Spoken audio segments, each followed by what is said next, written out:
neige dans la montagne. L'arrêt s'est recueilli sous son manteau de givre, mais je lis dans son cœur comme dans un vrai livre.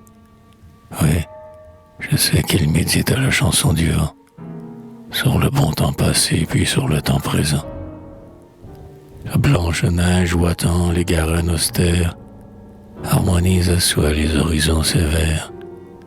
Artiste résolu de tout repeindre au gré, fantaisiste et charmant de cette dualité.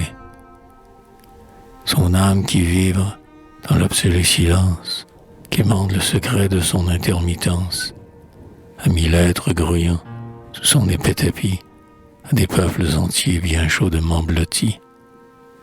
Aux genêts, aux agents, aux bruyères craintives, aux fougères en deuil, aux merles, puis aux grives, attardés et bloqués dans de méchants buissons, aux roitelets gaillards, à d'autres oisillons. Aux lézards endormis, les seuls que rien n'effare, dans leur antre inconnu, nul souci ne s'égare. Mornes et bruns, trouant le ciel plus gris, des rocs, dont les noms sont si durs et coupants, tels des socs. Les rochers dont les noms nous disent l'humeur fière, et vont, clamant bien haut leur belle ardeur guerrière.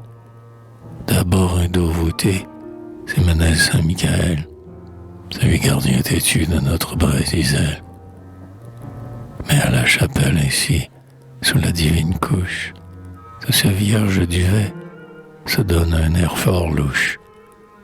Le regard lumineux qui naît de son vitrail profuse par moments des teintes de corail.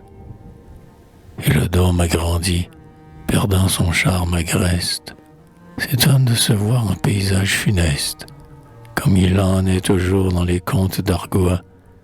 Quel monstre tout pareil au vieux géant Gargoa. Quel colosse païen se servit de la chaise. Gargantua, ma foi, s'y tiendrait fort à l'aise. Mais ce héros obscur de l'énorme Cador, déjà, depuis beau temps, a délaissé l'armor. Voici Rochanaden, dont l'histoire m'échappe. Ce roc au nom brutal dont l'oreille se frappe, surveille avidement aux abords du rosse du, la prestige envolée d'un âge révolu. Et voilà Vichourel, estompant sa plastique, au-dessus des petits bouts d'aspect hiératique. Il a, d'un tournement, troqué son incarnat contre un voile de lys, festonné d'apparat.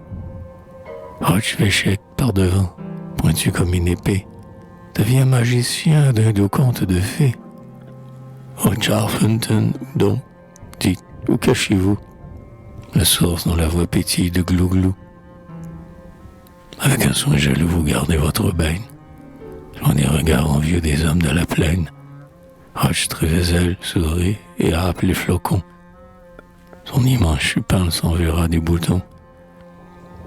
Roche Trédudon s'exhibe en chapeau de sorcière, uniquement taillé dans la blanche bannière, que les arêtes, là, tendent de loin en loin.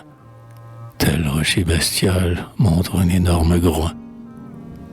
Un autre plat et vil a pris l'allure insigne, le profil élégant et pur d'un col de cygne. À celui-ci va bien un petit air rêveur. À cet autre se voit un maintien querelleur.